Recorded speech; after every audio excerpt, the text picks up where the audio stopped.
Okay, for everybody listening, this is the episode, one of the second episodes that we're doing on the Corvette T8. This is Albert with Flatout Investments, and I have Lamb with me, who I actually met on the group. It's an awesome page that we have on Facebook. It has about 3,100 members, and I believe that number keeps on growing about every week or every month. And Lance, if you want to just kind of introduce yourself, kind of, maybe let's want to start as far as the background of where you came, with cars, high performance wise. It's up to you how you want to kind of go into that. Yeah, so my name is Lance. A lot of people know me just as Lambo, short for Lamborghini. And how I came into cars, pretty much as far back as I can remember, man, as a kid. They've always caught my eye. I've always been one of those kids that just liked how they looked. I liked how they sound. I always wanted to just get in them and drive them. One of the first things I did when I was 15 years old here in Florida was, as soon as I turned 15, I got on getting my permit. That was the first thing I did when I was 15. I was like, I need to get my permit. And then I got my permit, and then I got a Mustang GT when I was 15 years old, and I was driving it around on my permit without a driver, and I got him pulled over, and I got tickets, and all that good stuff, man. I couldn't wait to drive, man. You couldn't wait. Huh? I said you couldn't wait to drive, just like I think most of us car guys. I think we all followed that same line, man. We couldn't wait. I couldn't wait to get it. It was a red Mustang. You couldn't tell me shit, I was like the coolest kid in my head. I couldn't wait to get in there and just put the pedal to the metal. What year was it? It was a 1999 Ford Mustang GT. Okay, cool. And that was back in 2000 and, oh man, I was in high school, man. I was 15 years old. I turned 15, 16, That's cool, Lance. I had one of my first Mustangs actually was a 99. I had a 99 Mustang Saleen, an S281, which was pretty awesome. And so you feel me? Oh yeah, I know exactly what you're talking about. It was pretty awesome. It was funny. I didn't really. I had all different types of cars, and just like you, obviously, I think most of the people listening to this podcast, obviously, we're all gearheads. We're all car guys. We all, from day one. I mean, in my case, it was crazy. My first word, believe it or not, before I said mom, dad, or water, it was car. That was the first word that came out of my mouth. So that kind of gives you, I think we all, I think you got me beat then. Yeah, I think so. I mean, it was crazy because and my mom obviously was the one that told me the story, and I wouldn't be able to. Most of us can't remember that far back. But a crazy story, really funny story, side story. So one of the craziest things I did when I was about 3 years old, right here in Miami, because we didn't grow up in Miami. We kind of traveled all around the world, and we were in vacation in Miami, and we were in my grandma's. It was a 1980 Cadillac, a DeVille. And this was right before they actually had introduced Cadillac, and obviously in Chevrolet, GMC had not introduced the safety feature. They had to press the brake to engage the gears. So those cars, I don't know if you remember, they had the gear lever on the side of the steering wheel. So my mom and my grandma are we're at the airport. They both get out to go get the luggage out of the car.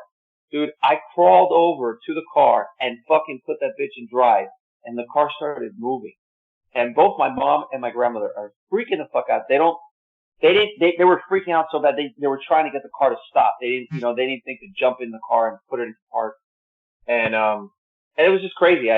What ended up happening, because I was going towards the traffic, what ended up happening was I think there was my mom told me there was like a military guy or someone in the military that saw what was going on. They were screaming and stuff, and he jumped right in, put it in drive, and before she even had the chance to thank it, he was gone. So it was a funny story. But so Lance, this is what we're going to cover. So I had asked you about 4 topics that we were going to cover, and the first one is topic is how the mid-engine platform for the new C8 Corvette is going to change the brand. So I wanted your take on what you think. As far as what do you think? How do you think the mid-engine platform is going to change the entire Corvette brand? All right, well, let me start off with saying this, man. This is huge. Not only is it going to change the brand, but it's going to change the entire car industry as we know it. Right. For a ton of reasons. I really don't know where to start, but for one, let's just start with like the brand as a Corvette. This has always kind of been in the DNA, in the back history, in the backstory of a Corvette. It's always been something that Zora kind of wanted. So it's just now, it's now in 2019, it's just now becoming a reality. That's awesome. That's awesome. You mentioned that, Lance, because that's one of the first things I was going to cover. So you kind of beat me to it. So that's awesome that you said, you mentioned Zora. It's been his dream for 50 plus years. Yeah, it's almost like, it's almost like when you're thinking, like when you close your eyes or if you watch a movie about the future and you try to imagine what the world's going to be like, it's like, This is it, like here. It's also, it's fulfilling a demand. Some people are, excited about it. Some people are now so used to the Corvette, format and the model of how it is, and they feel it's perfect, which, I mean, it damn near right now, the C7, I mean, I have a C7 and that car is, I mean, in every way, it almost feels like this, that you can't get better. I mean, when you're driving, whether it's a Corvette or a Z06 or a Z06 with the Z07 package, it's just like, it's like a perfect car and you just can't imagine it getting better. So to see it's not here available. Like you can't go to the dealership and buy it. That's another issue because pretty much the first production year sold out. And that's another thing is that's never happened with a car. I mean, you'll have a rare car debut, like a Bugatti, and they're like, oh, it's only going to be like 50 made and like the world's richest people buy them up and they're sold out. But we're talking about a mass produced car that's pretty much sold out for the whole year. And now we're going into the 2021 waiting list to try to get a car. That's like you trying to go get a Toyota Corolla and they're like, oh, it's sold out. You got to wait 2 years. Like, so that's a little mind boggling. Yeah, that's a really good point. That's actually, again, awesome you bring that up because that's one of the other things that I was going to also talk about was, and just kind of sidetrack real quick, just for people that might not know who Zora, I'm going to kind of just go a little brief history. So Zora Arkus Donatov, that was born in 1909 and died in 1996. He's been quoted as the father of the Corvette. And one of the things that he as an engineer always wanted to see the Corvette brand build a car that obviously, and he did, there was a couple of concept models. You could look it up. If you just Google Zora mid-engine Corvette, you'll find, anybody could look it up. You could find the different models that they were thinking about. And he was a visionary. He could, like you said, it's very difficult to try to close your eyes or try to, mentally picture what the world's going to be in 40, 50 years from now. It's a very difficult thing to do that. So him as an engineer and as a visionary, he was able to envision and go, hey, wait a minute. The Corvette, yes, it's a badass car. It's an amazing car. It's one of GMC's obviously most proud cars that they've ever built. Obviously, for the entire high performance industry of people in the industry.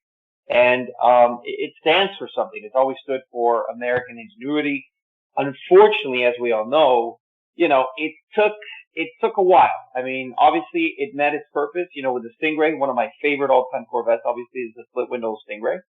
But the problem is that it did what it was meant to do, which was go in a straight line very well, but everything else was kind of out the window. And it took, like you kind of mentioned, I would say that the C6 was the engineering I'd say the engineering, point in which Chevy finally started saying, okay, we gotta start thinking about the Corvette brand and the Corvette as a car that obviously, because it was always meant to compete with its European rivals and give you more bang for your buck. That was literally the concept of the car. It was like, well, that's another thing is that, I mean, as is up until this point, I mean, the Corvette, I don't care who you are, the Corvette, I wasn't even a huge Corvette fan until I got my C7 Z06. I wasn't really big on them. It wasn't the car I really looked for, but even at that point, the car was undeniable. I couldn't be like, oh, it's a piece of shit. Like, you Right. can never say that. Like, I don't care if you're into domestic, foreign trucks. Like, a Corvette is a Corvette. It demands respect no matter who you are. And Right. even before I had mine, so even before it being mid-engine, Right. it was still an amazing car. So that's why I feel like they weren't prompted for decades to do it.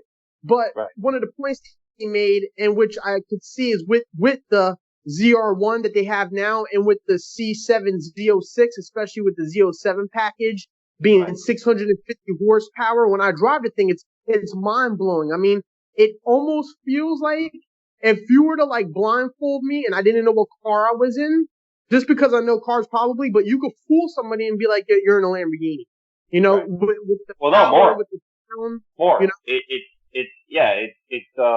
I mean, like I said, the C6, when the C6 came about, it finally took that, because and just to give you a little history of a couple of cars that I've owned, since you said your first Corvette was a C7.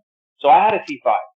I didn't have a Z06. It was a regular base model. Just when I was like it was right after the Saline. I actually got a C5 Corvette. And it was, actually, no, I'm sorry. I got a Corvette before the Saline. Sorry about that. And the Corvette, the base model, even the base model was manual, obviously, 50. And it was a good car. It wasn't, the interior was, it was up to par, I'd say, to the standards that were going on at that time. But obviously, if you compare it to anything European, it was just, the interior design was not the best thing in the world. Now, was it better than a Mustang, like the Mustang that you had, because the one that I had? For sure, without a doubt.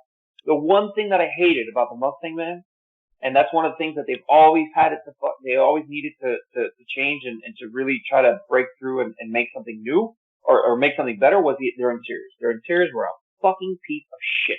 Like, Well, the Corvette C7 Z06 that I have now, I mean, I'm in love with it. I mean, it feels like it's, I don't even know what it is, because it's an American made car, but it feels like it could be imported, but it's right, not. So it's right, almost like, for me, man, a Corvette, like, now that I had owned one and I'm in it and everything, it's like, it's almost like, no, I'm not gonna say almost. It's a car. It's a class all on its own. yeah, And when you're talking about design, performance, and then it comes down to the price. I mean, if you get a fully loaded one now, you could be looking at $120,000, but right, that's still comparable or cheaper than something else that you could get for that price. So, right, and now with the C8 mid-engine one, some people are like, well, I don't like the design because of this, and I like the design because of that. And when I was thinking about them coming out with the C, I'm like, man, they got their work cut out for them, because yeah, this C7 now, especially the Z06 models, I mean, like, I was like, where are they gonna go with this, right, And it was yeah. it's almost like they're messing with perfection, Yeah, So, well, and as much as I love the C8 and the C7, how I felt it was perfect, I like the change, and it just, nothing compares to the engine being in the back. I mean, it changes everything. You hear the motor, you hear it, you feel it. The drive is different. It's inevitably, as much as they want to keep the Corvette shape, it's gonna have to shift it somehow. right, And I'm all for that, because, at the end of the day, I know we're all car people, but take somebody that's not really a car person. You don't need to be a car person to know that a Ferrari or a Lamborghini or a McLaren or anything out there, you don't have to be a car person to know that car, there's something special about that car. There's right, something that demands respect about that car. Some people just point. They just point at the car. Like, if when I was driving a Lamborghini or whatever it is, people point. Some right. people know, some people don't, but it's Yeah, it's just everything about, the shape itself by itself of a Lamborghini, a Ferrari, Audi R8. It's just that's what that it's that supercar category, and I think that's what Chevy wanted to do. They're like, okay, it's funny because the C7 Corvette, the C6, all the Corvettes before the C8, what they were, it was a car that finally gave you. It started with the C6 Z06, where they really, really wanted to fucking just give you, in my opinion, the C6 and the C7 but the C7 not yet, because it's not it hasn't come down in price that much. It did actually, because as always, they were always $100,000 when they first come out, And then within a couple, 6 months, 8 months, almost to a year, they drop that back down to that $60,000-$70,000 range. You can get now a fucking 5,000, couple thousand mile C706 for 70,000. Fucking amazing. And you're talking about a car that will pretty much, I mean, depending on what supercar you put it next to, but you can't, it's hard to put it next to any of those supercars because of the price range. It's like anything you put it next to, it doesn't really matter. Even if that car beats it, let's say like a 720S McLaren, which can give it it's gonna beat it, but not by that much. And you're talking about sometimes $150,000 difference. Sometimes now even more. Now let's like kind of like go into like next year when the 20 hopefully I wouldn't say readily available, but you'll see them on the road here and there, and they'll be somewhat obtainable by next year. So let's just say we're talking about the C8 now. Now, if you're gonna line them up with the other 2020 models of, let's leave an Aventador out of it because it's just like $500,000. It's that's a $450,000 price. Yeah, I mean, we could even throw the Aventador in there and other Ferraris and McLarens. Now you line up. Let's say you're wherever. Let's say you're at Cars and Coffee. You're at the track, and you have the C8 out there with a McLaren and the Audi R8 and Lamborghinis and Ferraris, and now they're all comparable with looks, with performance. Right. They all have 500, 600, 700 horsepower. They're all up there. The looks are up there. The cost is up there. When I say cost, I mean like tires and stuff. Like when I had to get tires, it's the same price as a Lamborghini for the tires, you know? But, right. Yeah, yeah, for sure. I like the fact that you also mentioned about the interior. Now, I want to kind of let's shift gears here. So the interior to me, I gotta say one thing. So I like the fact that the C7, because the C6, it's funny how you could literally see the C6, C7, and C8 now, and you can compare them all interior wise, and you see the molding, you see the evolution of, that whole the driver centered portion of it, the fact that it's driver oriented, and it's funny because one of my favorite Jap spec cars of all time is obviously the Toyota Supra, the Mark IV, and that's something that came from the 90s. Like you had cars, because 5 I'd say of the most amazing Jap spec cars ever made were obviously the Mark IV Supra, the NSX, the R7. I'm trying to think what else. The R34 Skyline, obviously, Godzilla, and then there's one more car that I'm missing. Let's say the Evo 6, around Evo 6, or even like an STI of the time.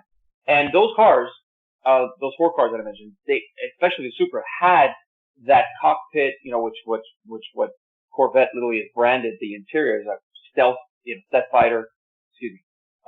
fighter jet airplane cockpit design. I like it. I think it looks amazing on the C7 on your car. On the C7, I think it's perfection.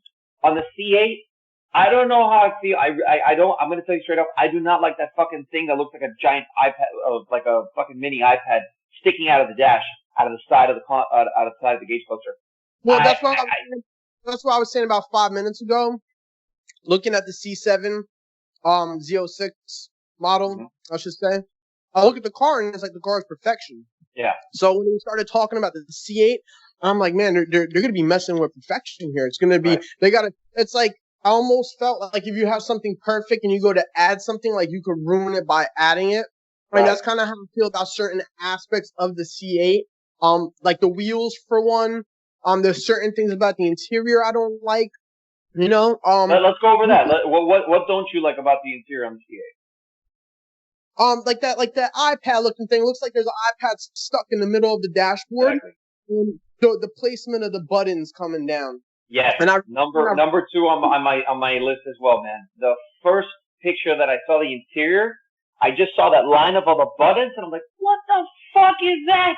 That just looks. Yeah, I agree with you 100%. I mean, I feel like in the coming years they might switch that because a lot of people say that.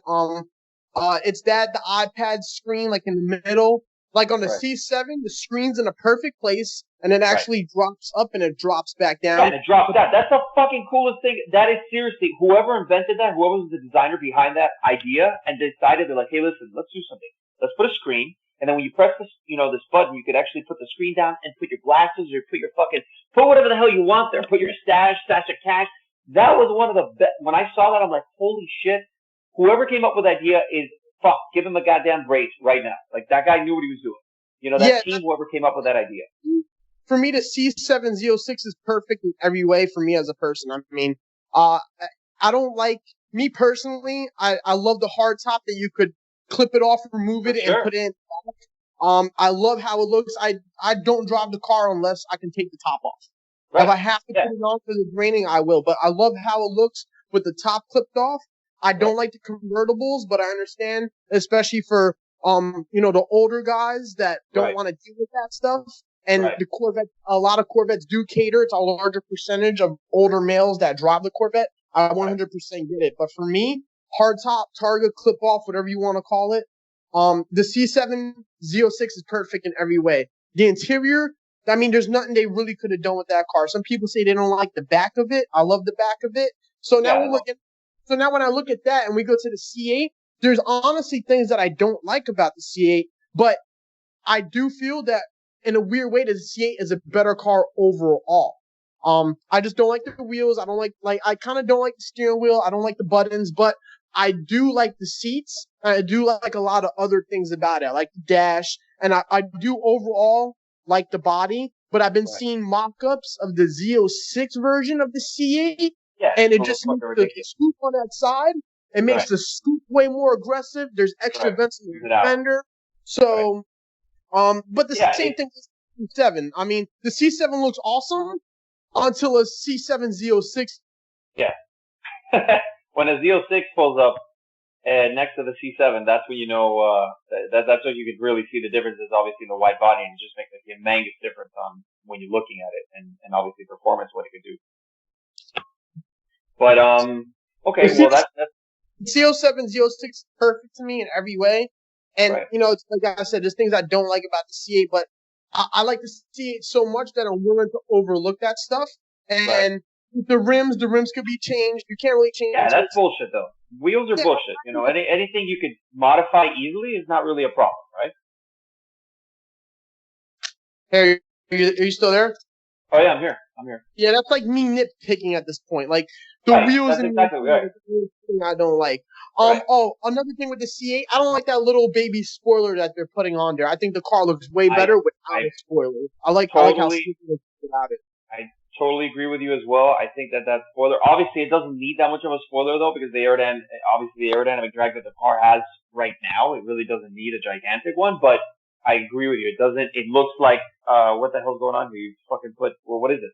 But believe it or not, that little spoiler, the one that comes on the Z61 package, it provides 400 pounds of downforce. So it's more than enough to do what it needs to do. But yes, aesthetically, appearance-wise, I think it looks weak. It doesn't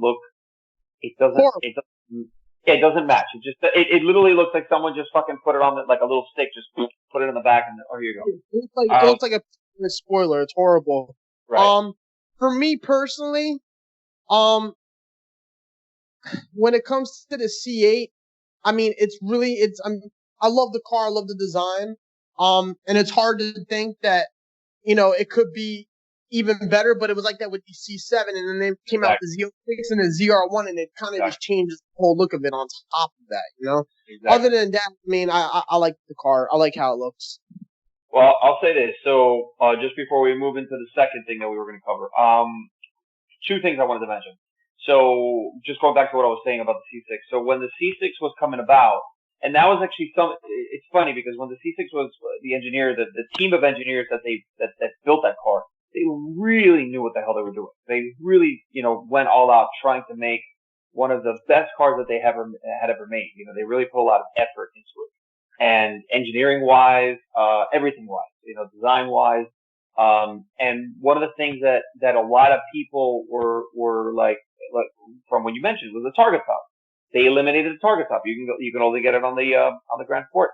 And so, actually, wait a minute. Am I smoking crack here? The Grand Sport? No, I'm sorry. All C6s had the hard top, and it was for a reason. So the reason they did that was to cut down the weight. Remember, the C6 Z06 weighed 3,000 pounds.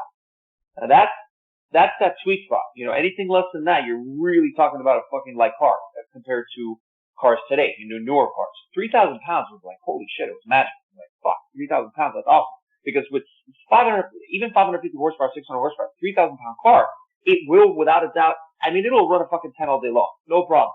Just fucking, granny shifting and not even trying to run a 10 easy because of the weight. So one of the things that I didn't like that they did, it's funny because it's a mix of not liking and liking. I used to love the target top, just like a lot of people. I used to love the target top that you could take. And on the C5, I had it.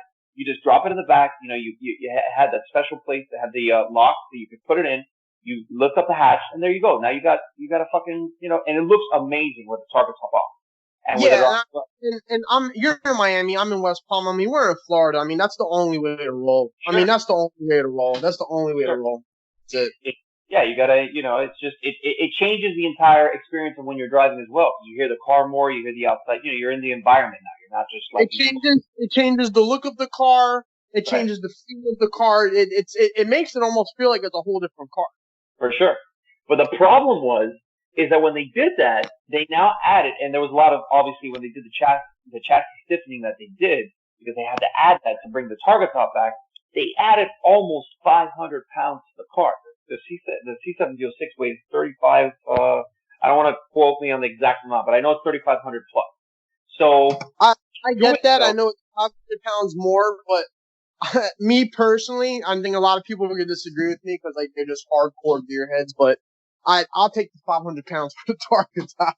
Well, that was the reason, but see, that was one of the reasons, obviously, they had to bring up the power. So they kind of evened it out, but I've personally been in a C6, with bolt-ons. A C6 Z06 with bolt-ons. And a C7 Z06 bone stock. And dude, it wasn't just a beating, it was a 4 to 5 car pull. So you could really, it was a horrible. When they talk about adding power because they had to add weight, some people are just like, well, you could have added the power and not added the weight and I would have had a faster car.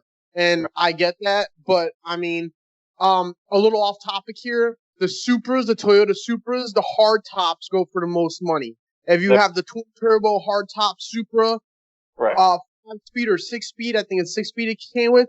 Those go for the most money. The target tops are less desirable. I'm one of those persons that'll take the target top all day. Target top, right?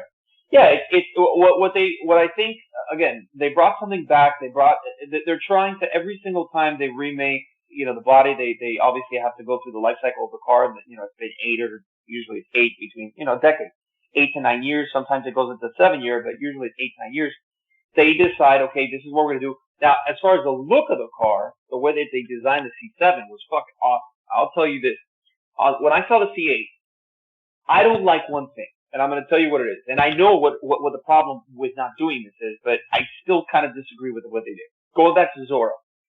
I really thought that what they were going to do was name this car the Zorro. The Chevy, not the Corvette, the Chevy Zorro. And that's what it should have been branded as. And I understand why they didn't do it. I understand why they couldn't pay homage to the guy who came up with the fucking idea. But it pisses me off because, and obviously they didn't do it because the Corvette is a multi-million-dollar brand. It's a world name brand. So that's why they decided, hey, let's change the car to a mid-engine platform, and we're still going to keep the same Corvette, even the same Corvette name, even the Stingray. They're keeping the Stingray name. In my opinion, what they should have done, and I think a lot of people will agree, such as yourself, is that they could have named it the Corvette, but not said Stingray. They could have just said Corvette Zorro. At least give some credit, give some credit. And I think that on Chevy's side, that was, I don't know. And, in a rebuttal to what you're saying, a few things. Number one, I don't think that the C8 should have been labeled a Stingray. And here's why. Because everybody knows the C4 as a Stingray because it looks like a goddamn stingray that swims in the ocean. So that makes the most sense.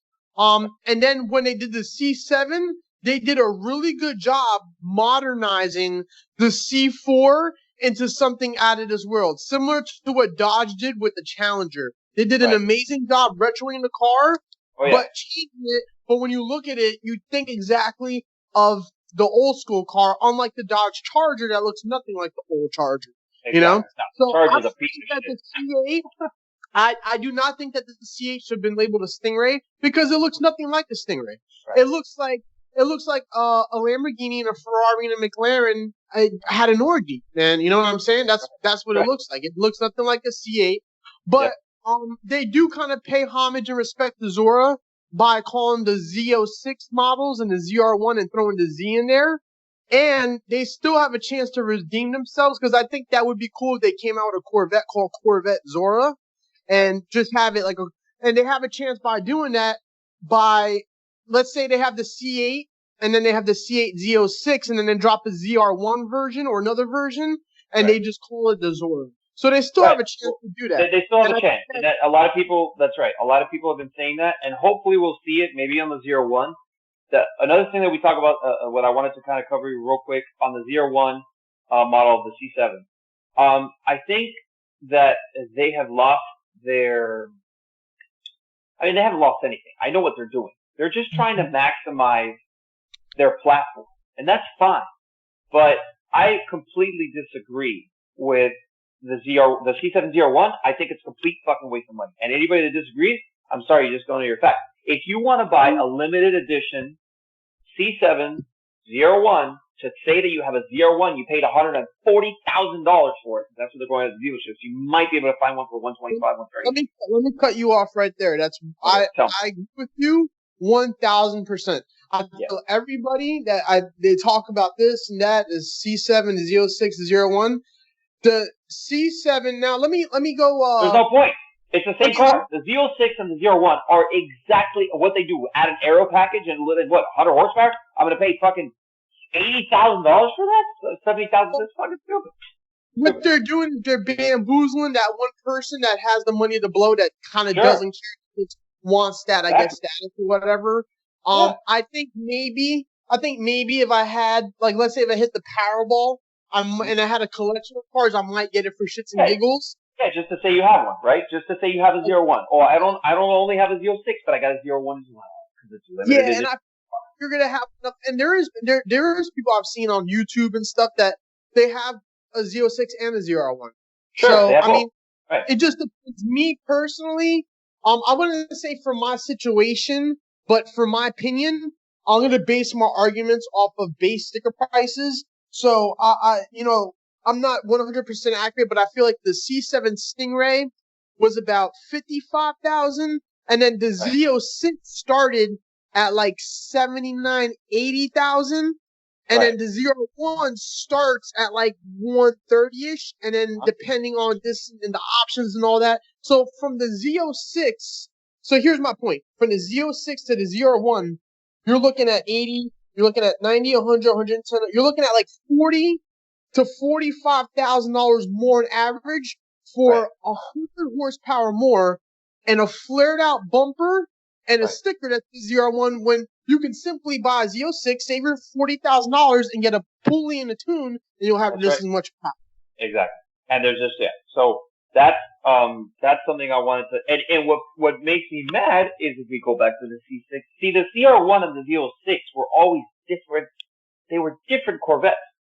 And there was a big difference why you wanted to pay that ridiculous amount of price tag, is because you were going to get stuff that you could never get on the Z06. On the C7, they changed that completely. So what I'm hoping, why we're talking about this, what I'm hoping, and I hope that Chevrolet can really, redeem themselves on this. What I hope is this. Because this is what I was hoping for the C7 when it first came out. With the success of the C6 being a 427 and the ZR1 starting to implement what we now see as the norm of the C7 because of the supercharged LS2, a supercharged LSA, the LSA motor, which is the 6.2 liter, same supercharged motor as the Z06, the C7 Z06, was in the C6 ZR1. So what they should do, and I really fucking hope they fucking do it already because they need to bring back the 427, is the Z06, the C8 Z06, what I'm hoping for, which I know I'm probably not going to get my dream, what I want, but what I think a lot of people are hoping for is that they bring back the 427 and fucking twin turbo that bitch. No, they're not. I know they're not going to do it. I know they're not going to do it. it's confirmed for a flat plane crank. I know, flat plane crank, and that's all they're doing. But what I'm saying is that's what they should have pushed that. So hopefully, maybe what's going to happen, since we didn't get it for the Z06, or not going to get it for the Z06, maybe for the Z01, they will finally go back to their roots and make the distinction and go, okay, the C6 is going to be the flat plane crank.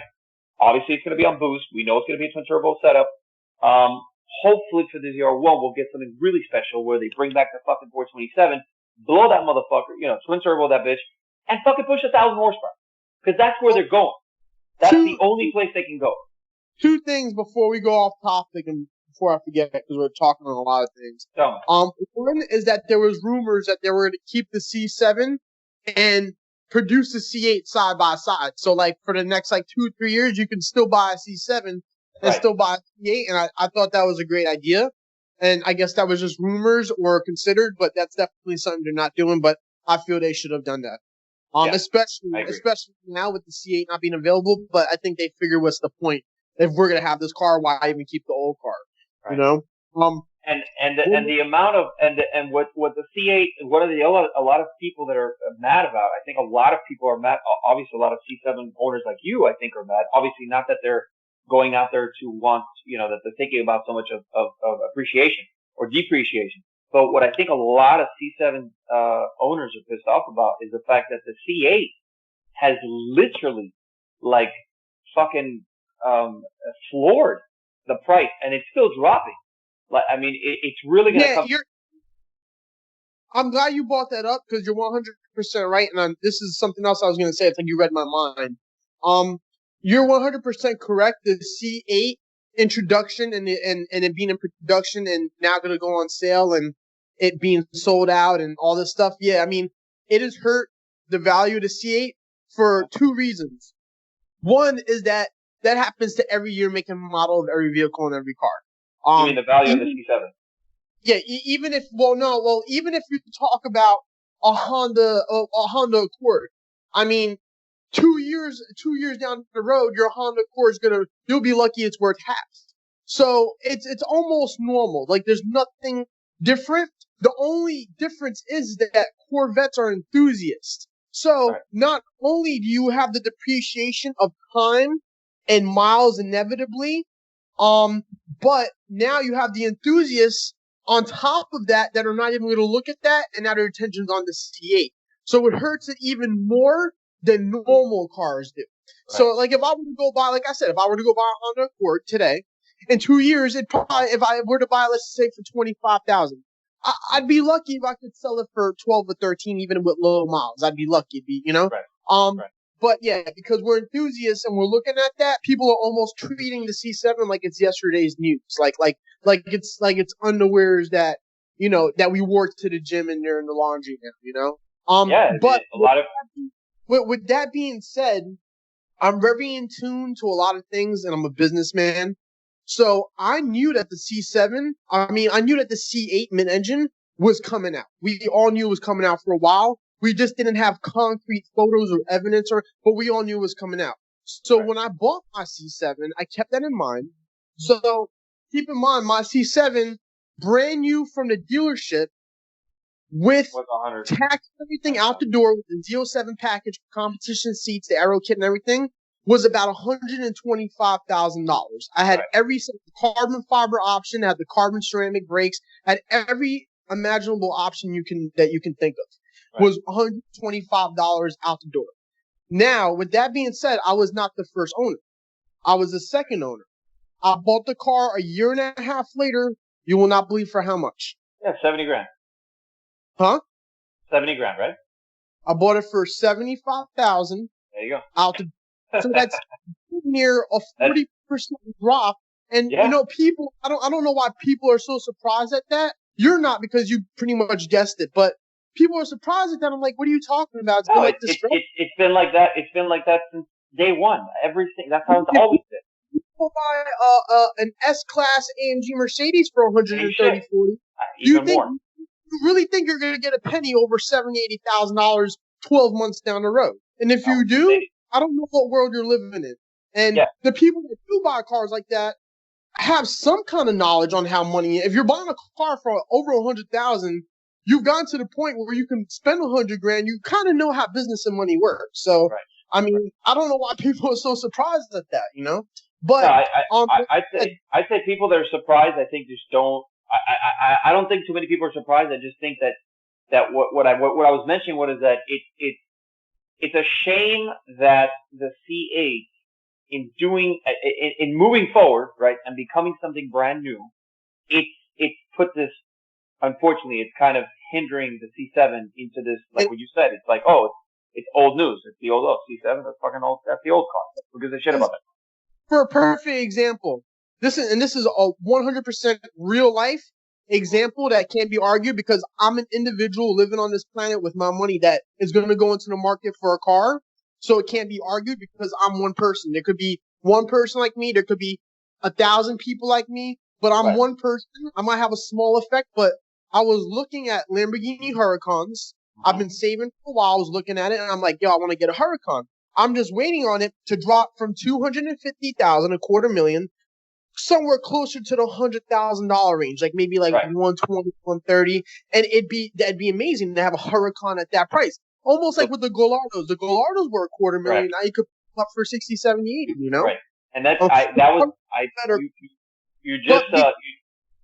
sorry, Lance, I don't want to interrupt you. You just connected the next thing I wanted to go over because that was one of the things that caught my attention when I first saw your comment. I'm like, oh, what do you guys think, C8 or Lamborghini Huracan? And that's fantastic. You just kind of, I was just going to switch you. We were going to switch gears again. You kind of just beat me to it. So yeah. So let me ask you. Yeah, I'm not looking at to get a Huracan for $250,000. I'm looking to get one for 120, 130. Half the price, respectively. Okay. But with the introduction of the C8, that rocks everything. Now my attention is off the Huracan, and now it's on the C8 because I'm getting something that's in the same category with performance and looks and everything for what, like a third of the price or something, like the price. So not. But are you settled on that? Are you for sure 120%, or you still want to drive the car? You still want to see? Okay, let me see how it actually drives because I think that's a big thing that you should do before you make this choice. Yeah, that's why I haven't gone to the dealership and put my money down and gave him the $10,000 over because I really, really don't know what it looks like in person. Right. From what I see, from what I hear, I mean, it looks like a dream car for the dream price, and it looks like it's again undeniable. But I'm the type of person, I hate shopping online. I don't like the Amazon shit. I like going to the mall. I like going to the store. I like seeing what I'm getting in person. I like trying it on. I'm the same exact way. And with a car, it doesn't matter how. You could watch a fucking video in virtual reality. Guess what? You still got to go see the car in person.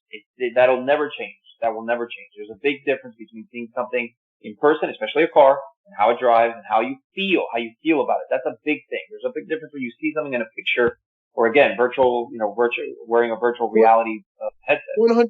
100% correct. So with me, with the Huracan to the C8, I can imagine there's got to be people from the C7 to the C8 in the same way. And that's why I said at the beginning of this podcast that not only is this going to change the Corvette brand, but it's going to change our industry because I may be one person out of a million, but I'm still 0.1%. That's going to. Yeah, you're a percentage, right? You're a customer base of a percentage of people that are going to make that choice. Let me ask you another question. You were looking at a regular Huracan or the Evo? Because the Evo is the one you're talking about. It's 200. I'm looking at like one of the first years, and I don't want to spend. I just don't want to spend that kind of money on a car. Okay. $250, $300. I just don't want to. If I could. No. But you could. You could find one with about, let's say, less than 10,000 miles for the first generation with 2015, 2016. You can get them for around that price. You can get close to that one. I could probably find you one for about, let's say. The cheapest Huracan that I've seen. Huh? This is a clean title. I'm not talking about a Savage or Evo. No. Clean title, not a fucking wrecked car. The cheapest clean title Huracan that I've seen was around 145, but it had 50 to 60,000 miles, and for a Huracan, that's a lot of miles because Lamborghinis are generally a low mile car. Right. And that's another thing is every car that I have, I'd rack the miles up on it. I had a 442 classic car. I drove the car to Orlando, to Tampa. I do things with cars that people shouldn't. I get in there and actually Fuck You know? that. No, you did exactly what you're supposed to do. If you buy a fucking car, it doesn't matter what it is. It could be a 1967 Shelby GT500 or a fucking or a fucking Pagani Huayra. If you buy a car, either of those, I don't care who you are, and you don't drive it, you know what? Sell the fucking car because there's no point in buying any of those. There's no point in buying a car, especially a performance car that's meant to be driven. That's what it was designed for, and not drive it. That's fucking stupid. I put a ton of miles on my car, man. That's fucking awesome. That's fucking awesome. If you have if you obviously if you're in a different category where you're gonna buy a car and you're thinking about the maintenance and this and that, you know what? You shouldn't buy the car. You shouldn't buy the car. I do every time I get in the car, I am torn because I'm like, man, I'm depreciating it. I'm gonna have to. No. I'm gonna be really into maintenance issues. So like, I do get it, but I still can't help myself. So I understand people that want to keep it in the garage, but at the end of the day, I can't do it. I find excuses to drive my car. Oh, it's happy hour. Exactly. I'm driving the car. You can't if you're not a real car guy. I don't consider anybody who buys a car and doesn't want and is afraid to drive it. Oh my, no. Then you know what? You're a different type of person. You're not a real car guy. A real car guy does exactly what you do. You'll find excuses to get out and just drive the car. So yeah, at the end of the day, as much as I love cars, I'm to the point in my life where a car's a car. I buy it, I'll run the miles up, I'll sell the car when the miles get high for whatever loss I take, and you know what? It's a car. It's a material thing. I'll love it, but I'll get over it, and then I get something else. When I was after my Mustang, I got in an Infiniti G35 coupe with my own money when I was 18 years old. And I bought it cash, and I fell in love with the car, and I had the car for 6 years to the point where it was really not even worth keeping it. And I didn't want to let it go, and it just kept hurting me in the long run. So now I just know not to, as much as I love a car, I know I can't get attached to it. And I used to get too attached.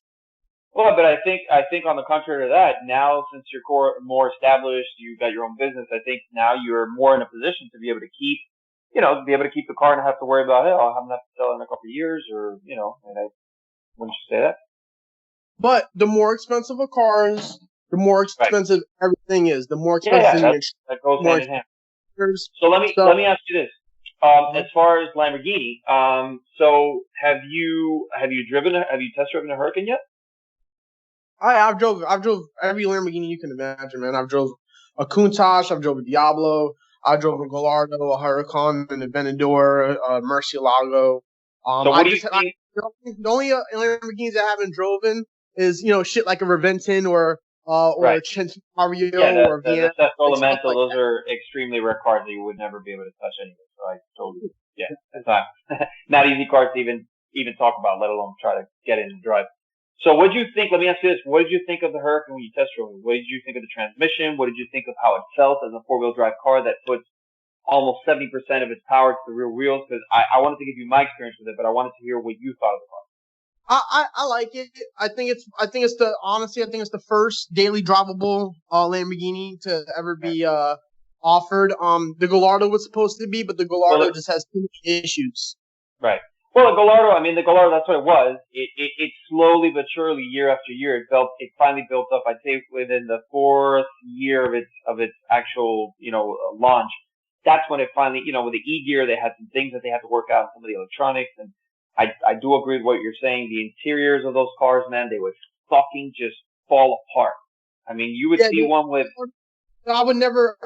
You know what? There was a Gallardo on eBay for $60,000. It was a yellow one. I got the screenshot of it. It had 80,000 miles, and that shit scared the hell out of me because Lamborghini. I love Lamborghinis. It's my favorite car. My favorite car I've ever driven is an Aventador. If I had Powerball money, I'd probably buy a few Aventadors and just drive them without a care. To me, there's nothing like that V12 and the Aventador that I was driving had an aftermarket exhaust. There's nothing like the sound. Sound like a fucking rocket ship. The transmission, every time it shifts, I had to power, it kicks you in the ass, and I love it. Yep. Yeah, it's pretty sick. Yeah, I would. I drove an Aventador as well. The first time I drove when it was going to the beach. It was crazy. I had a pretty clear what's it called, MacArthur Causeway, and I literally from the beginning of where when you're going down and you're passing the museum, and you get the Yep. straightaway. Dude, there wasn't that many cars, and I fucking floored that bitch in second gear, and literally I did 190 on the car, the causeway. It felt like a fucking freight train with 20 billion superchargers and 20 fucking turbos. I mean, I'm exaggerating, but it really felt, what it was, because I've driven 1,000+ horsepower cars. And it was crazy because it wasn't even an SV, it wasn't an SVJ, it was just a fucking base model of Aventador. And the way that thing pulled. You're talking about the SV now. It's like the ZR1. I almost feel like it's a waste of money. I would get Right. if I was in that position, I would get an Aventador, and if I really liked how the SV looks like it does, I mean, I've seen Murcielagos and Aventadors with like done up to look like an SV with the body kits, you know. Right. And I would get that because it's just too much money, man. It really is. It's a lot of money. It is a lot of. I again totally agree. I think that $450,000, you're starting to. There's a huge list of cars that for that amount of money you can get. But again, it's an Aventador. You know, it is that car, and it's not an easy car to drive either. It's something that you really. I mean, most people who drive that car freak the fuck out when they try to go park it because of how wide it is and how the visibility on it is not the best. But it is. You know, it is what it is. You know, I hate that thing, but it is what it is. It's their big V12 fucking, car that's been around for 40+ years. What I liked about the Aventador that it finally got, re-engineered, because I don't know if you know this, but the Murcielago, believe it or not, the frame on the Murcielago was literally still based off the 40-something year old Countach frame. I mean, it was not exactly the same frame, but it was still the same platform, and they had a lot of similarities, and it still didn't drive. It wasn't a driver's car. But it did what it did very well. You fucking stomped on that bitch, and that, the 6.5 liter V12 is just fucking thick. Now, what I would say is that the Hurricane, I'm going to say one thing. So my experience with the Hurricane was fucking awesome. I came from a 458 to a Hurricane. And the 458 to me, when it first came out, that was Ferrari finally. I don't want to take too long on this because I know we're kind of stretching it out, but I do want to mention this because it has to do with the C8. It has to do with where the C8, how it's going to come into play with all the other exotics. The 458, when it first got announced, was literally Ferrari finally getting their shit together again. Because for years, man, the 360 was a piece of shit. The 430 was like, eh. I mean, it was kind of getting up to where it kind of should have looked, but it didn't look beautiful. They stopped making beautiful cars. And finally, when the 458 came out, I remember watching Top Gear and Jeremy Clarkson saying literally like, okay, Ferrari has finally made, going back to their roots and making beautiful cars. And that's what it was. That's one of the reasons why all the design cues and all the design aspects that were built into the 458 have literally spread throughout the entire lineup of their cars, including the hypercar, the LaFerrari. So when I drove that car, it was exactly what all the reviews and, I watch Chris Harris has been, I mean, if you know who Chris Harris is, he's the guy from Autocar. Now he's actually on Top Gear, and he's been a automotive journalist his entire life, basically. He really knows what the fuck he's doing. He's on Drive as well. I don't know if you watch Drive, the Drive program, but he's the guy that's always drifting every single fucking car on a racetrack and he knows what he's doing. He's a fucking driver. I don't know him, but he sounds like my type of guy. Yeah, he's cool as fuck. He really knows what he's doing. I'll send you some of the linked videos. He's driven everything you could think of. When it comes down to the Huracan, I mean, really what it is essentially is it's an Audi with it's an Audi, it is. But it looks good. It's a Lamborghini styling. It's right. An Audi with Lamborghini styling. I mean, it's like a hood bearing, or if you need a part, they just stamp the bull on it, and they just stamp the bull. Exactly. Yeah, right. That's really what it is. That's what it comes down. But I will tell you this: Audi buying Lamborghini, I think, is the best thing that could have ever happened to Lamborghini, because without Audi's engineering backing and history, I don't think that Lamborghini would have survived. I think it took someone like Audi to purchase them, to finally get them where they should have been, and I think they've done a fantastic job. And look where they're at right now, So the Hurricane, I'll tell you what my experience with the Hurricane. So I came from a 458, and after driving the Aventador, and when I jumped in the Hurricane, what they did with the Hurricane was this: they basically gave you, I don't like to call it the baby Aventador, that's a stupid term. It is a daily, what I would consider a much more daily car than the Aventador. Not to say that you can't drive a Aventador daily, but the Hurricane, there was three main things. In my experience, from what everybody tells me and from what I see, it's pretty much the only exotic that you can drive around. You know, nothing crazy. Like, you can't put 100 miles a day on it, but you could drive around town pretty much every day really subtly and be able to survive with it, you know? Because everything else, you know, you're talking about high-performance cars. They run hotter, they run harder. They inevitably have to go to the shop. You have to get shit replaced. And, I mean, it's not like a $50 deal either, man. You could, you look at every time that, if you have an exotic car, every time you go to the shop, you're at you'll be lucky if your oil change is a few $100s. You'll be looking at four figures.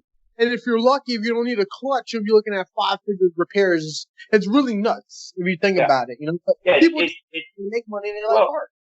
It matches. Look, it matches. It sucks that it is that way, but that's just how it is. Unfortunately, I mean, there's a couple of YouTubers.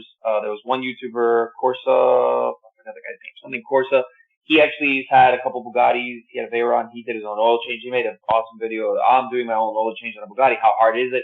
And you know, an oil change on a Bugatti is like fucking $10,000. I think no, not an oil change. No, excuse me. An oil change is a couple $1,000, but the tires on the Bugattis are like $20,000. It's ridiculous. But there are certain things that are branded for those cars that are made specifically like some Bugatti. The reason the tires are $20 grand because they could literally fucking go, you know, past 240 miles per hour over 20 seconds. You can't do that with any other tire. They will fucking blow up. They will literally just, you know, you have a blow up.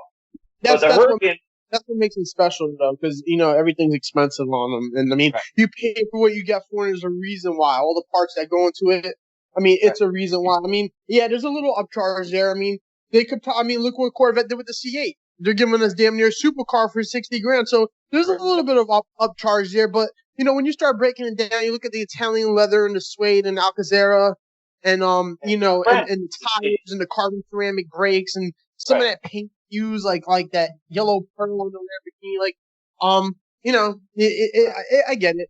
But there's a little upcharge, man, they're hitting us for. Oh no, yeah, but it's because you're owning that brand. That's just like with everything in fucking in the industry of what is materialistic today.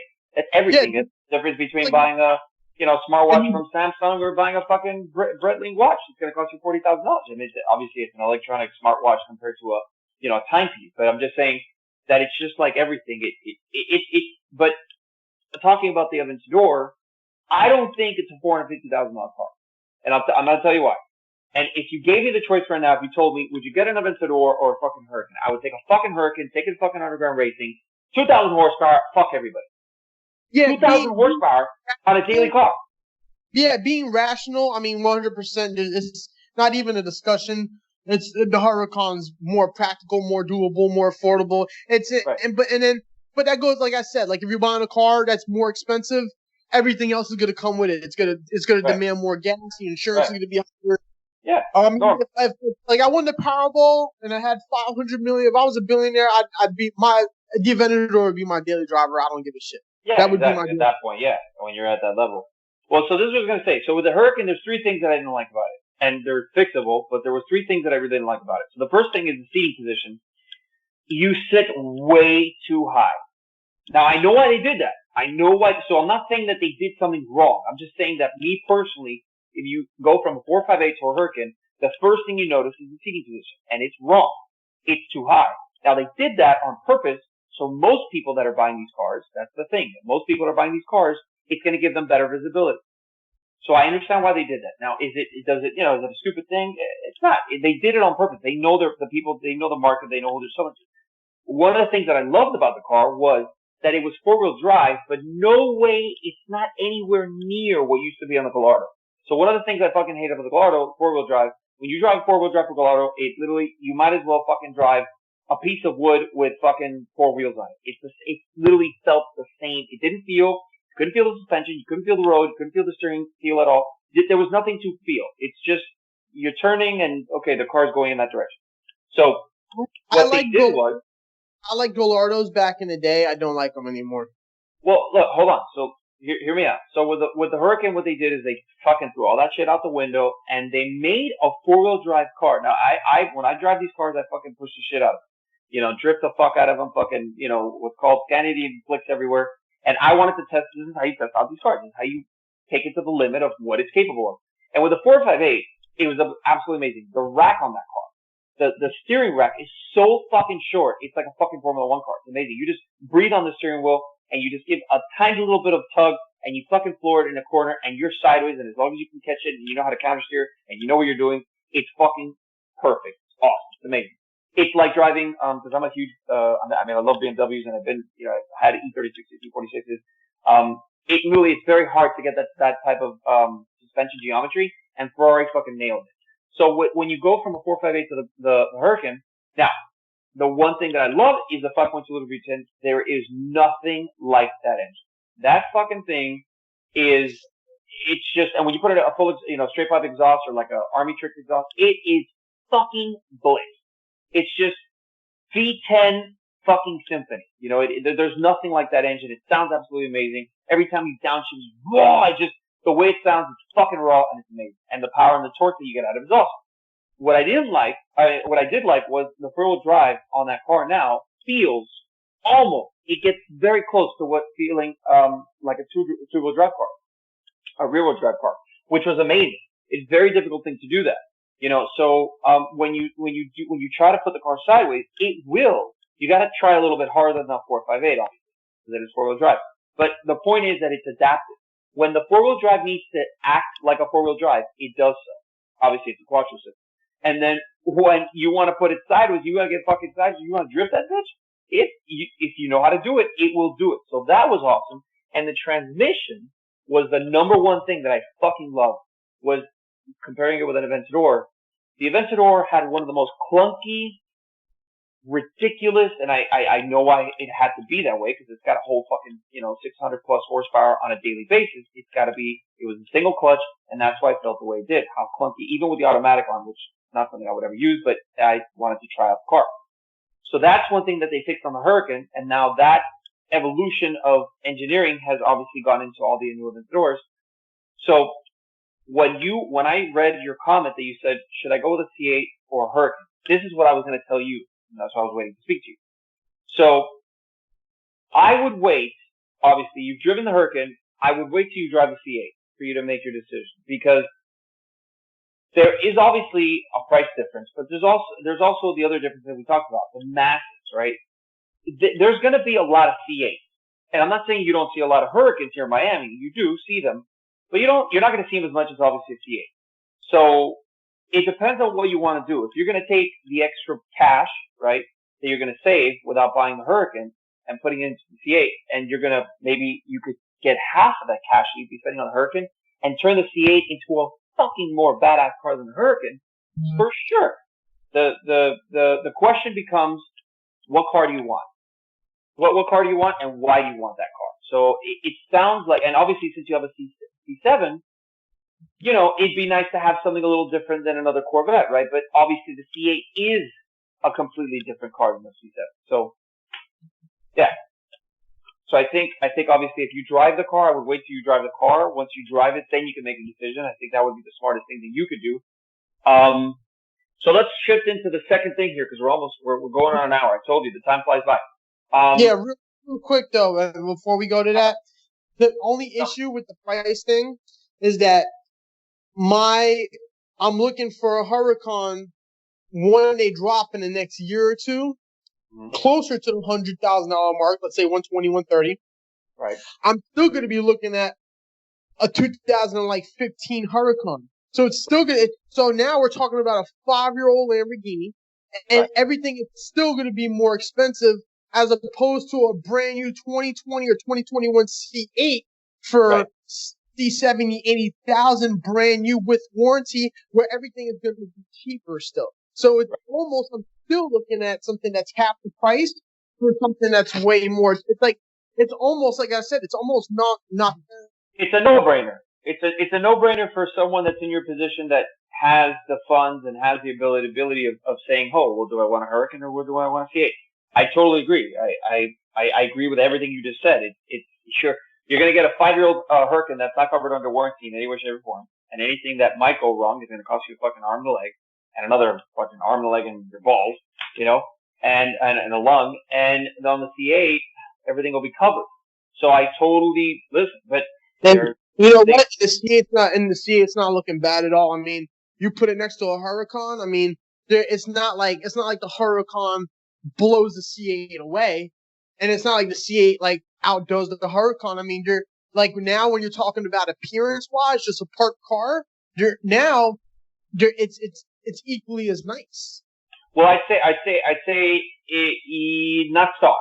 So stock for stock, I don't think you would say that. I'd say that if you obviously the car is going to come with coilovers, which is a fucking great decision that Chevy made. You Amazing. drop the car correctly, and you put a correct set of wheels on it with the correct tires and the correct wheel and tire package. Yes, it definitely. I could agree with you that it'll look. It's not going to look like putting like let's say your C Corvette, your C7 Corvette and the Huracan, because again you're talking about a mid-engine, basically supercar, to a sports car that has supercar ability. Now we're not even talking about. Now we're not even talking about when they drop Right. like the Z60. Right. I mean, and Right. then you have a 7, 8 year old Huracan.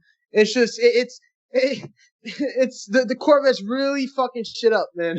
For everybody But else, it's they going really, to. really It's going to change. It's going to like we talked about in the beginning. The first question: how is this mid-engine platform going to change the brand and going to change all its competitors? It's the same. I would compare it with the same thing that what happened with the GTR, which is not. I fucking hate the GTR, the Nissan GTR, the R35. But what it did for the industry is that car, that transmission they put in there, forced every fucking buddy else, Porsche, Audi, Lamborghini, Ferrari, McLaren, Aston Martin. It has forced everybody, or did force everybody, into literally saying, oh fuck, okay, now we have to really up our game on our transmissions, on DCT transmissions, make sure that they fucking can shift close to as fast as GTR, or at least a little bit slower or faster. Because the fucking GTR came out and it annihilated everything, and it wasn't the power on the car, and it wasn't the weight. The fucking thing weighed 4,000 pounds. And I think give me like 30 transmission. give me like 30 seconds to talk about this GTR thing.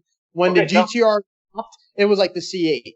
It was unprecedented performance, style, appearance Right. for like $69,000. Yeah. The only issue is that the same thing happened. There was a waiting list. There was dealer markups, which even at a markup of like $10,000-$15,000, you were still getting a bargain. Now, a fully loaded Nismo GTR is like 200 grand. They really, I don't know if it's greed. I don't know what the hell to call it, but I don't know. It's not greed. It's them tapping into. They know that there's a certain amount of people that they could sell that car to that they will pay that price. You know. In 2009, that would have been one of my top picks, or probably my top pick in 2009 for a car. Fast forward 10 years, I wouldn't even look at that thing just for that fact. I never. It's the opposite of what the C6 was, because that really was one of its direct, rivals. The C6 was the ultimate driver's car. The GTR was the car that will do everything for to make you look like the ultimate driver. You're not. It wasn't an ultimate driver's car at all. It was a fucking PlayStation fucking controller on 4 wheels is what that was, for 80 grand. So the C8, this is what I'm trying to come to. So the second question that we were going to go over was, and I think we kind of covered it, but let's go over just a little bit. It's what modifications, if you do buy the C8, which it sounds like you're going to, what modifications would you do to it?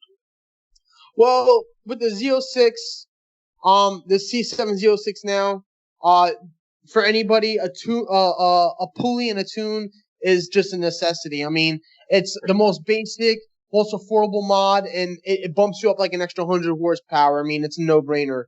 When it comes to the C8, I don't know, because I mean, the first thing I do with like any car is like I'll put like an air filter on it, maybe like a little exhaust, but the car's already going to have high performance filters. The Z51 package is going to have the exhaust.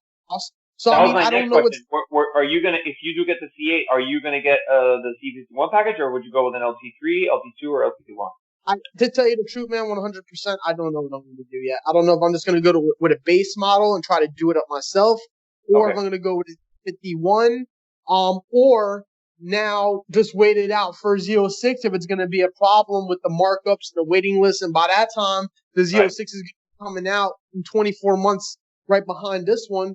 I really don't know what I'm going to do. I'm going to tell you one thing's for sure. I'm going to get a C8. I can tell you that. But I don't know in what manner I'm going to get it. And I don't know if I'm going to get it for on a 2021 waiting list or try to get a used one in a few months, or if I almost feel like to find a used one is going to be next to impossible, which was also another thing that never happens, you know? I don't know at this point. I'm going to get one. I just don't know. Yeah, the Z51 package it's a $5,000 package. It includes the larger brakes, the Michelin Summer tires, a bigger rear spoiler that we talked about that's not that big at all. It looks fucking retarded.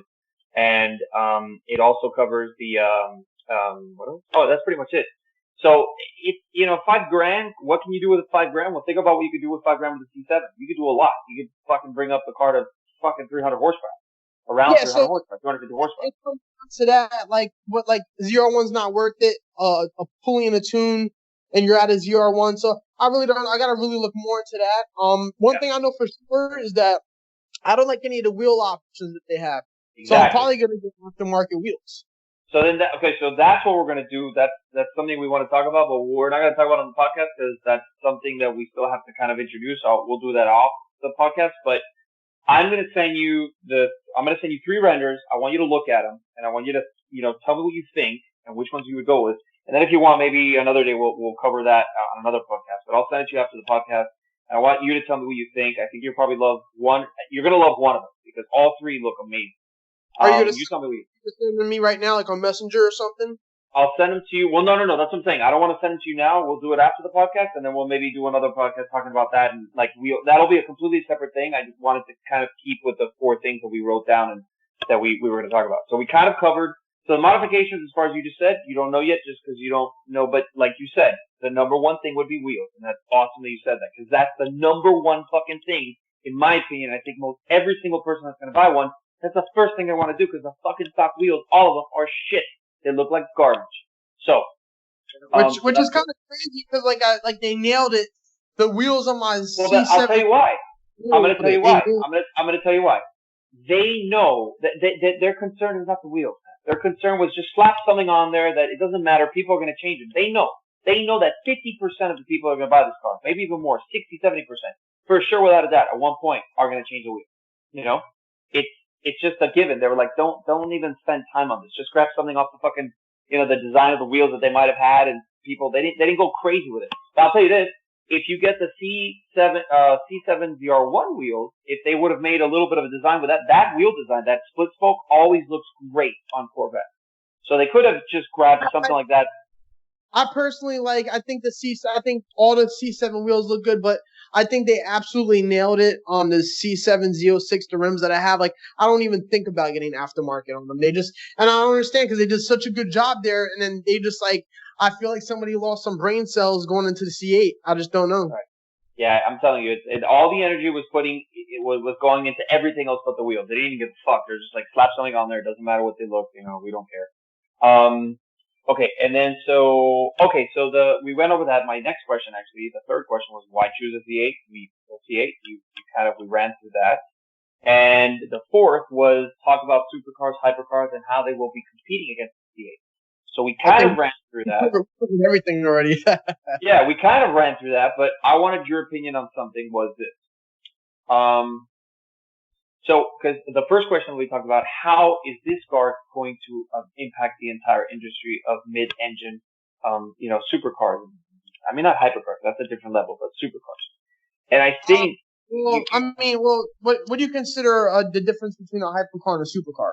So that's a great question. I would say that the difference there's a couple of differences, but I'd say that I don't want to talk about pricing, but pricing has to do with what car you're talking about. So this is my opinion. I would consider Pagani, Koenigsegg, and obviously, the rest of the manufacturers, like let's say the LaFerrari, the McLaren P1. There's a couple of other cars that McLaren's coming out with now. They're actually remaking. Let me stop you there, man, because when we're talking about like hypercars, like in that caliber, I mean, it kind of doesn't matter because I mean, if you're playing with that and you're able to purchase that, you could probably buy a few C8s anyway, and it doesn't even make a difference. Exactly. Yeah, that's funny because I was gonna say that the people. This is what I was gonna say about this. So guys that have the money, people that have the money to buy the hypercars, forget supercars, that obviously have supercars and they go to the next level and get hypercars because they can afford them. I can guarantee you that there's going to be, I don't know the number, I don't know the percentage, I'm not going to throw something out, but I believe without a doubt there's going to be guys that own hypercars that are going to want to buy a C8. And that will be a first because I guarantee you that those same guys, there's going to be a percentage of those that said to themselves they would never buy a Corvette until now.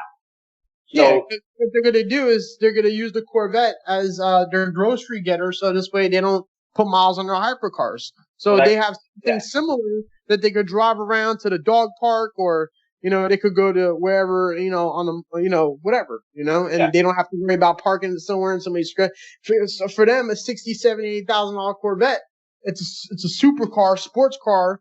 And whatever, if somebody scratches it or whatever. I mean, of course they don't want that to happen, but it's better than pulling out your, $5.5 million or $1 million Pagani and something happens, Right.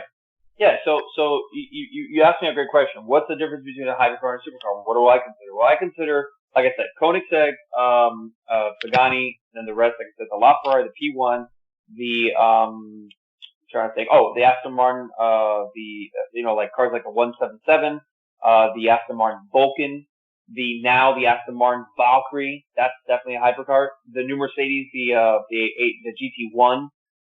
That's what I would consider. And if you go back to the 90s, the S50, and well, the S50 was, I'd say it was supercar going into hypercar. It was switching because it literally was like a Formula One car for the road, where the S40 was more a race car that was turned into a street car, and a lot of people have misstated that. So, it's changing, and of course, how the fuck am I missing Bugatti? You saw that Bugatti just broke the record for 300 miles per hour with their Chiron GT, which is fucking awesome. So that's another one. And then they came out with the Senti one. It's like the homage. I think I just got the fucking name wrong. People are gonna go crazy on that. It's the car that basically pays homage to the EB 112, which is pretty awesome. And these are hypercars. These are cars that fucking make supercars look like bitches, And I think that it's one of those things that the C8 is literally aiming itself to finally give people. This is what it is. What we talked about in the beginning. It's what everybody's been saying. It's gonna be the new supercar because the Corvette was always the sports car that had supercar ability. It's finally a mid-engine car now. It has the format of a supercar. Because one of the first things, in order for someone to say that that's a supercar, it has to have a mid-engine platform. If it doesn't have a mid-engine platform, I don't care what anybody says, it's not a supercar. So I think that's one of the things that's really, it's absolutely amazing. Yeah, I mean, I agree with you because it just that's the whole dynamic. I mean, it's almost like somebody talking about buying a Lamborghini, but they don't even have a job. It's like you have to have at least a job and a good one. I think even buy the same thing when it's like you have to be mid-engine to even come here and talk about it. Right.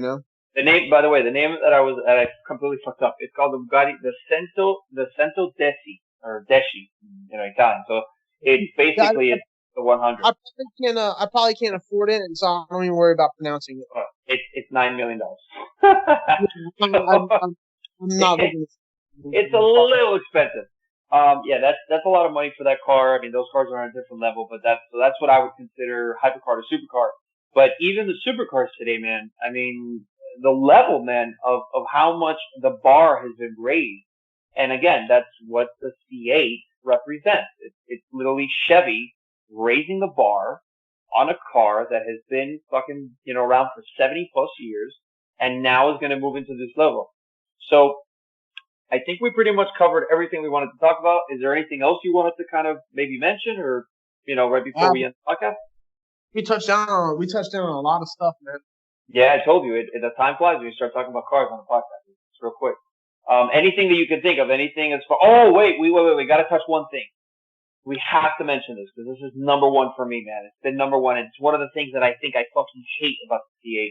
And it's the fact that it's only going to come in the 8-speed automatic. What do you think about Um, I'm one of those rare people, man. I prefer automatic, man. I'm one of those rare Really? people. I mean, stick shift is cool, and I mean, if I want a stick shift, I'll go get a stick shift car. But Right. like for example, man, like when I drive the C7 Z06, I mean, I mean, the car is so much power, it shifts so fast that Right. it just really, like, it just can't, it just, I get it, you know, you're in control of the transmission in the car and the feel, and you're like one with the car, and you're pushing the clutch down, you're shifting, and I get that.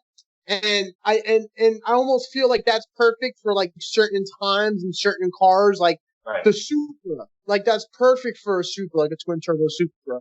But like, it's like, you know, like you were saying, rims haven't advanced, like cars keep advancing. And, you know, sometimes I just want to hold the steering wheel, hit the gas, and feel that car shift so fast and get, you know, and just like, it's almost like I can't even shift the car. Like I can't.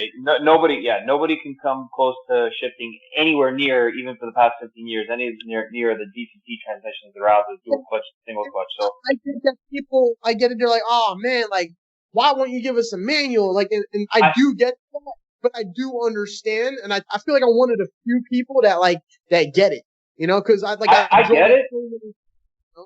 I totally understand what they're doing. Porsche tried to kill the manual, and they fucked up with the 911R. They said that was going to be the last, 6-speed that they were going to make, a manual, and then look what happened with the market. Said, no, you're not, motherfuckers. You're going to bring that shit back.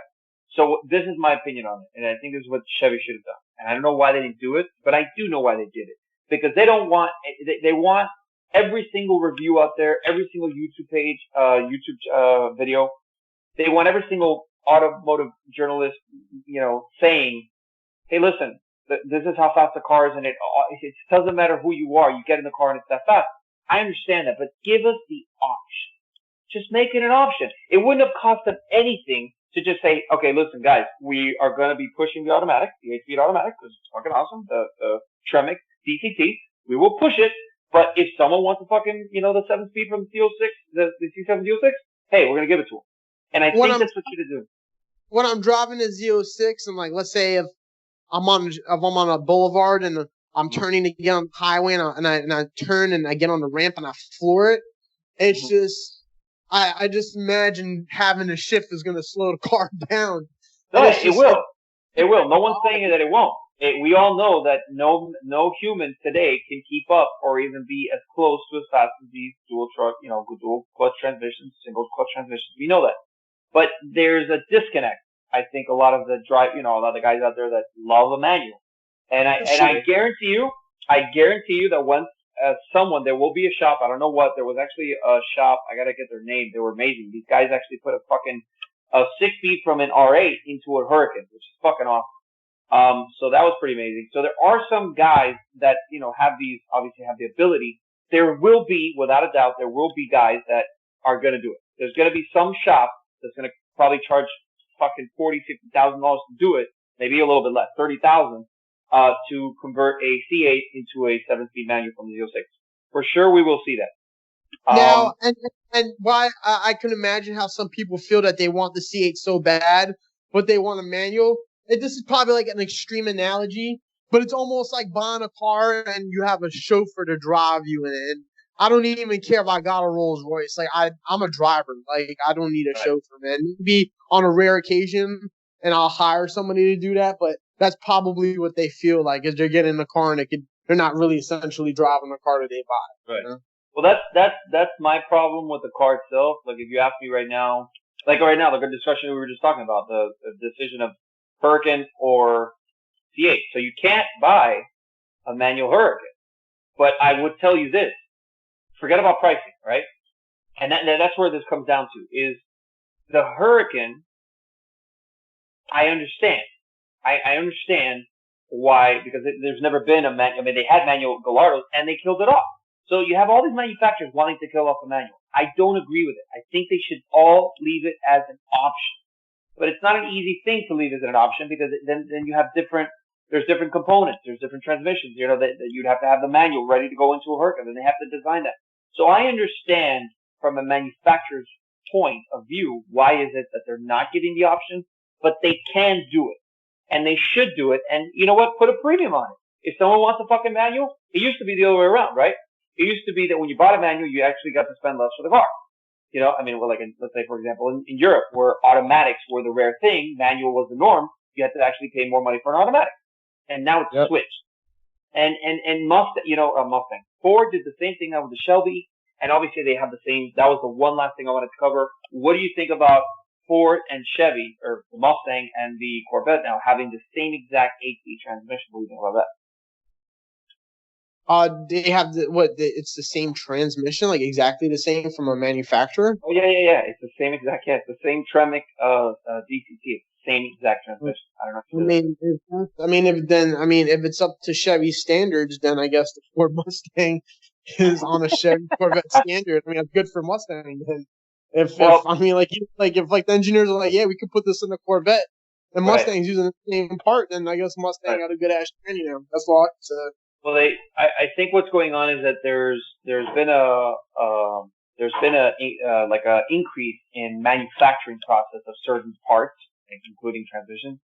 And I think what's going on is that manufacturers now have starting to slowly shift this rivalry, that they've always had. You know how it is. Chevy guys hate the Ford guys, the Ford guys hate the Chevy guys, and then it's everything in between. And there's kind of been this, they're not comparable. I've always said the same thing. You cannot compare a pony car to a Corvette. The Corvette was never a pony car. It was always a two-seater, never had 4 seats in its entire life, right? And the Mustang always had 4 seats and 2 doors. The Corvette was never. Yeah, that's what I was gonna say. Like, I've had a Mustang and I've had a Corvette. Like, I've drove everything, man. And a Mustang is a car, man. It's a sporty car. A Corvette is a sports car. That's the difference. The Mustang is a sporty car. It's a 2-door, but it has 2 seats in the back, and it's shaped like a car. It's a little sporty, but a Corvette is a sports car. There's really no comparison. I mean, you can rate it if you want, but that's the difference. Is that why at the end, sport and sporty. Right. Yeah, it's the Mustang was a pony car. It was comparable to the Camaro and the Challenger. Those were the 3 pony cars, and that was what was comparable. That's funny how the Ford guys sometimes will, or the Chevy guys actually will just be like, "Oh, that fucking Mustang's a piece of shit. I'm a piece of shit. I'll never buy that." Dude, stop trying to compare that car with your Corvette. That Mustang was never comparable. And like I said, I've never even was on Corvettes until I got mine. Then when you're in a car and you have a car and you own a car and you go on the forums and then you start learning things about the car that you wouldn't know if you didn't own it. Right. It's just like Corvette is literally in a class of its own. Almost like Lamborghini. Now I'm not comparing it to, but Lamborghini is a sports car, but it is in a class of its own. Yeah. And I feel the same way. When it comes to Ferraris, I love Ferraris, but I don't feel like Ferrari's in the class of its own. I feel like McLaren could compete with it. I feel like Aston Martin could compete with it. There's a lot of other cars, but when it comes to Lamborghinis, when it comes to Corvettes, I do feel like those 2 cars, even though they get compared to a lot of things, they are in a class of its own. That's just my personal take on it. Everybody has their own take on everything. Well, so I grew up with a poster wall, a giant poster wall. It was huge, like 6-foot poster wall of a Lamborghini Countach S, a white one with a black background. A lot of kids grew up with that poster. Didn't we all? I think a lot of us did. I don't know if you had that poster, but I had that one. It was pretty awesome. And it was funny. We'll leave off with this because this is a funny story that I had with a Lamborghini. So check this out. I was, what was, I'm sorry, what did you say, Len? Mine was the Diablo, the Lamborghini Diablo. The Diablo? Yeah, I never got a Diablo because that was back when I was in Caracas as well. That was a long time ago. But I did have a book that obviously had it was a old school book that was made and it had the Diablo, and that was my next. I love that Diablo. And it's funny you mentioned the Diablo because this was the story that I was going to tell you. So I'm 13 years old. We're here in Miami. I'm here with my mom. Pull up to a gas station right by where you live, right, West Palm. And this fucking Lamborghini Diablo, black Lamborghini Diablo, pulls into the gas station. And this is one of the first times I'm seeing it, and I'm fucking going crazy. I'm just like, oh my god, like this is the hero car that I've been, dying to see in person and, get inside of. So the guy comes out and my mom's like, oh, that's my son's favorite car. And I'm just looking at the car like, oh my god, it's a Diablo, going crazy. And the guy's like, if it's okay with you, I'll give him a ride down the street. I just was like, what? So I get in the car and we go down the street. He fucking floors it. We do like 90 miles per hour. Remember, I'm like 13 years old and I had been in a couple of cars, but this was awesome. And first Lamborghini Diablo experience. And we come back to the gas station. We did 90 in first gear. That was like going 1,000 miles per hour back then. It was fucking crazy to me. I was just like, holy shit, I can't believe I just did that. Amazing experiences, way before social media, way before smartphones. I couldn't take a picture, it was a very personal experience because, the next time that, after that, I just started going crazy. So I wanted to learn everything about the car. And I remember, another time, a friend of mine, who's a multimillionaire, I'm not going to mention his name or anything. He's got a couple cars and a Diablo. He's got a Diablo. And he's got a Countach. And later on, when I went to go sit inside the car, and I was like 16, 17. I'm starting to really start learning my shit about cars. I noticed, I started learning that the car really, engineering wise, was a fucking piece of shit. I mean, it looked amazing, and it was our favorite fucking car, but engineering wise, man, when you sat inside the car, I don't know if you've ever sat in Diablo, but I think you did. You told me you sat in almost every single Lamborghini. The pedals are shifted all the way to the right. So, for example, the clutch is not where the clutch is supposed to be. The clutch is where the gas would usually be, or the brake. Then the brake would be where the gas is, and the gas pedal is literally all the way up in the corner, touching the transmission pedal, the everything about it. I mean, just to stop you right there for 1 second, I agree with you only for the fact that I feel that every car essentially, in a way, is a piece of shit, honestly. We can't say that. I mean, what I mean is if you compared it to the time, the Ferrari of the time, the 308s and stuff like that, those weren't good cars either. But which one was the more badass car at the time? For sure, the Lamborghini. I mean, Lamborghini always had the badass crown, What I mean by that is that inevitably every car needs something, which is understandable, but there's a lot of things on cars that could be done a lot better, and they just don't do it. And I understand it's because they got to be as cost effective as possible. But it doesn't matter if I'm driving an Aventador and it breaks down. I'm gonna get out and say this car's a piece of shit. You know what I'm saying? Well, that could be an example, but I just meant that there was just certain things that were not. They should have been engineered a way better before the car actually got put into production. That's what I meant. It was done. It was done a little bit half-assed because the engineering term. I mean, I know the history of Lamborghini and the engineering firm itself, the department. You have to understand this is Lamborghini came from, as I'm sure you know, it came from a person who decided that Ferrari was an asshole because he tried to come to him and say, hey, listen, I'd like to, build a supercar. And he's like, fuck you. You'll never be better. He says, oh yeah, fuck me. Okay. I'm going to go build my own fucking supercar company. Fuck you. And then came out obviously with a Mira and Lamborghini was born. And there's more to the story, but so it's a great story because it shows. And now this is what I'm going to tell you. In comparison to that story, you have guys like that today. And those two guys are Koenigsegg and Pagani, Horacio Pagani. So what I'm saying, and if you look at those two cars, when you compare them to the norm, Lamborghini and Ferrari, they're, like we're talking about, they're at a different level. They're hypercars. You can't compare them to supercars. So what I mean is that the Diablo, as cool as it is, as we all thought, it looked amazing. It had an amazing shape. That was, car essentially was ahead of its time. I mean, it was fast. It had everything. I mean, obviously looking back now, if you look at an Aventador and the engineering on that, and you look at a Diablo, I mean, we just advanced. But, I mean, in respects to the Countach and the Diablo, the Countach was ahead of its time. But I feel that the Diablo was way ahead of its time, especially with the styling and just how they built the body was really the biggest thing. Because, I mean, you could have essentially put that chassis and motor and tranny in a Miura or the Jalpa, whatever those cars are. Right.